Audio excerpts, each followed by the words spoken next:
All right. Hi, guys. Welcome back to my channel. I've been waiting to show this workflow. I've been building, sweating with blood, sweat, and tears for a while now. And finally, I managed to get it to work. It's Friday evening here in Bali. I have a beer in my hand as a celebratory, and I couldn't wait to show this to you. I know it's dark. I know maybe the video quality isn't great, but I think you'll appreciate the workflow than looking at my pretty face. Let me just give you some context about this workflow. So you can look at this workflow as an automated tool that not just picks up keywords about your brand. It could be about your category. So you can literally input any keywords that you wanted to monitor. So it monitors, then it analyzes whether it's relevant for you and your brand based on some prompts that I'll take you through. So you can customize that for your company or for your category or for your industry. And then it looks at who the person is that's written the article and then does a full analysis of the person's writing history from different sources and gives you a summary, and then writes the most personalized email outreach, all automated, based on all these factors: the article, the person, the timing, and your brand. And it all happens with one click.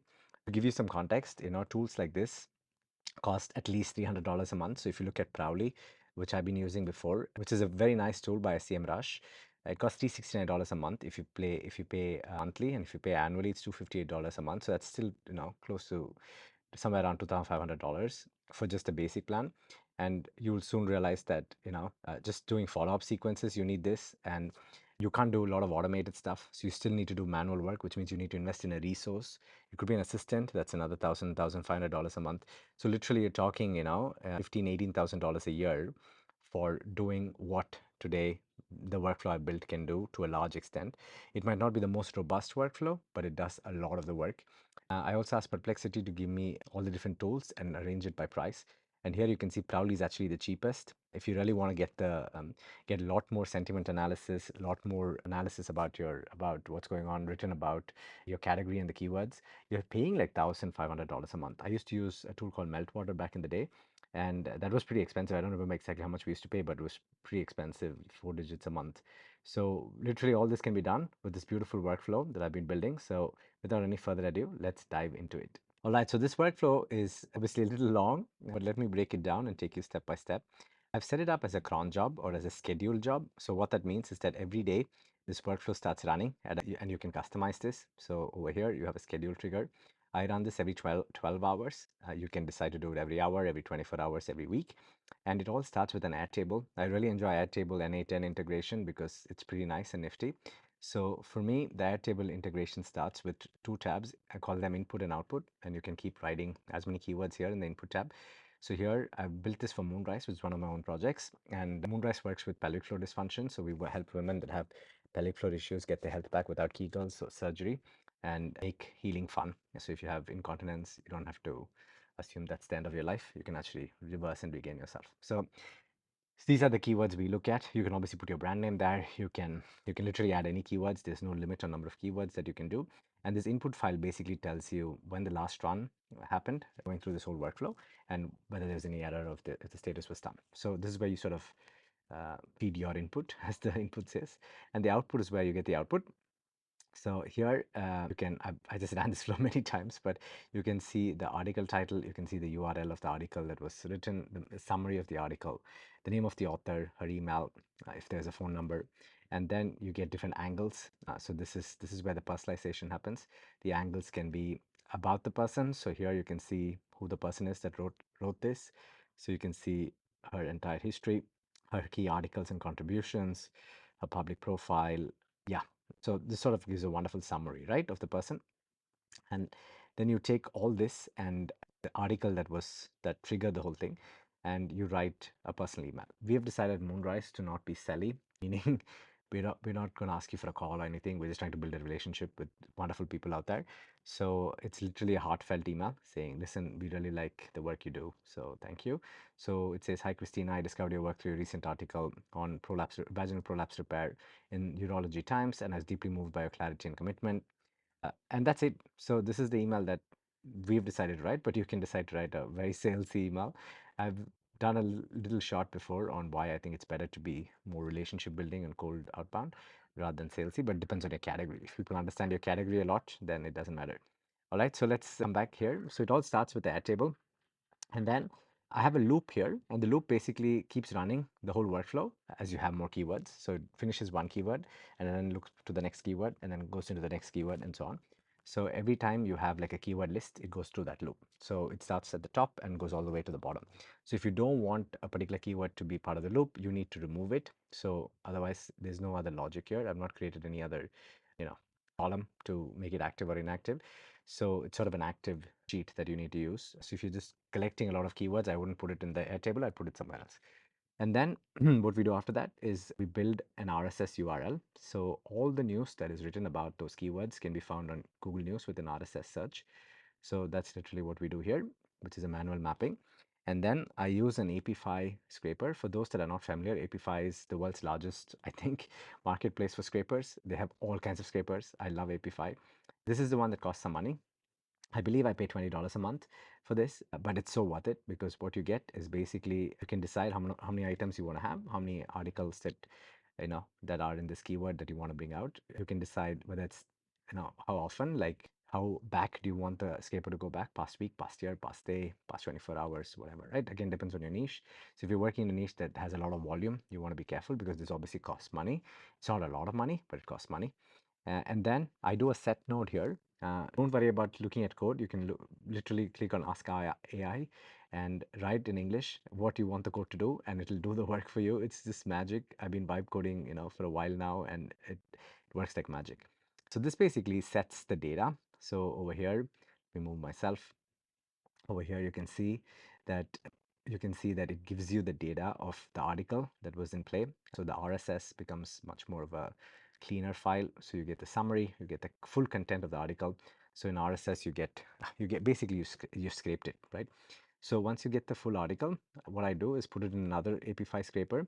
And this time I want to get the email and any contact information. So here you can see there's a phone number. You can see there's Twitter, Facebook, LinkedIn. But a lot of times the articles don't have contact information, which is natural. So we'll solve that later again. I'll show you how. But now this is where the important step comes in. We use an LLM model to see if actually the article is relevant. And this is where I think you need to be careful. So it's very easy to think about volume and not quality. I would urge you to start with quality, especially if you're just starting with signal collection tools like this. Just start with quality. Just focus on really your niche, like very clear definition and boundaries, because then you'll get better at how to write these emails and then you can start expanding. So we've just decided to make it very focused on our niche and not like a broader category of women's health. So that's our relevance score. And then you get a high or a low score. And you just want to focus on the high, right? If it's a low score, you just want to move on. So what happens here is there's a code here that sort of cleans away everything that's not high. So if it's not a high score, it sort of is dead. So you can imagine there's like lots of articles coming through. So let's say there are 10 articles coming through, maybe 3 are relevant. So those are the only 3 that you see in the output over here. And yeah, you can see sort of the entire content again. And the reason I have all this content in the code over here is because you're calling it later downstream. And as you go through many nodes, especially through AI nodes and if nodes, the data gets lost downstream and the call doesn't work later down the road. So I keep passing the most important variables along the flow, which is which is easily done through a code block. And then I manage duplicates. So if you've worked with this author before, or if you've contacted them before, you don't want to go through them again because it's spammy. And then there's an if node. So if basically the relevance is high, and there's a first name, last name. So you want to contact people and you don't want to contact press box, right? Because my experience is that a press box or like, common accounts like that, you typically don't get replies and it just sort of kills your deliverability score.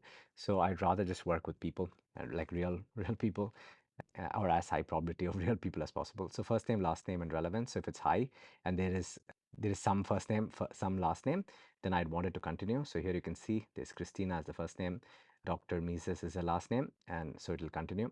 But there is I don't have a false here, but basically if there is no first name, no last name, or the relevance is low, it will not continue simply because it's probably not a real person. Just bear in mind that there's a lot of shit in Google, so you'll be scraping a lot of that with this model. And then I use hunter.io. You have a free account. There's some limitation, but hunter.io is great because if you put in the first name, last name, and the domain, which you get, which by the way, I just forgot to tell you. Yeah, I get the domain name here. So yeah, if it's a big URL, runnersworld.com/something something something, the domain name is runnersworld. And that's important because then you can feed that into Hunter and you can see, can I get their email, which is really what happens here, because you get the name, first name, last name, and the domain or the publication name. And with that, you can get the email using Hunter. You get a score, which sort of tells you how what is the probability it's the right email, and you just have to play with that. I've not done any logic on low scores here.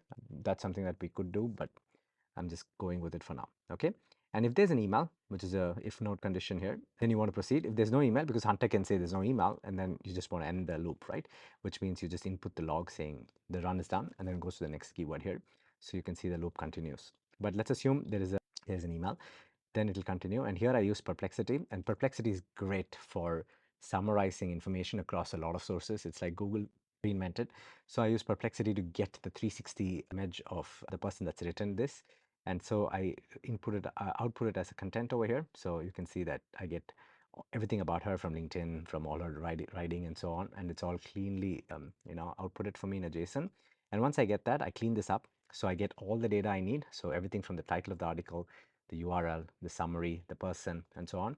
And you need to clean this up so that you're not wasting tokens on your AI. And from here, I'm asking it to write 3 pitch angles and 4 emails, including follow-ups. I'm just going to show you one, but literally it's English over here, and you can write whatever you like over there to get the output you want. So my prompt is very specific, and I'm going to give kudos to my friend Simon over here in Bali that worked with me today and made this prompt really good. So prompt writing is a clear skill. So I recommend you to, spend time writing a good prompt. So my prompt obviously takes in the data from the data cleanup node over here, the code node I showed you before, because it has everything that you need and it's cleanly structured. And then I have things like have no call to action, just acknowledgement and warmth, because that's at least how we're doing it. You can obviously write whatever you like over there, and this is the output you get. And once you get that output, we clean it up again with a simple code node, and it gives you all the output over here. And once you do that, you put this back into Airtable, and you can just map the columns, right? So you literally drag and drop the columns, and it's mapped. And this means that your Airtable is clean. And what I've not shown you over here is the fact that you can now connect this to instantly. And when you do that, you click a button or you just continue the workflow and it sends the email. So instantly is a great tool to have domains that are not your main domain, because you don't want to use your main domain to be sending this, because if you get caught in the spam filter, your entire business is affected. So in our case, we have a side domain called moonrisehealth.se, which is like a Swedish domain, and we don't use that. So our main domain is moonrise.health. So we're just warming up our inbox in instantly. It takes 2 weeks, and I recommend you to do that. So if you go to instantly, you can see you can see how to do that. I'll probably do another video where I take you through the instantly setup, but basically let me just quickly show you what I've done for my other project, where it's literally 3 nodes that you need.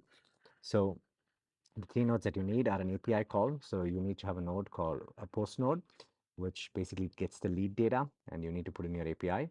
And once you do that, you do a HTTP request to do a get node, and then you send the data, and then it's done. The email is gone, and you can log that back in your Airtable. So it's literally 3 nodes, the 2 HTTP nodes and an Airtable node that logs everything for you.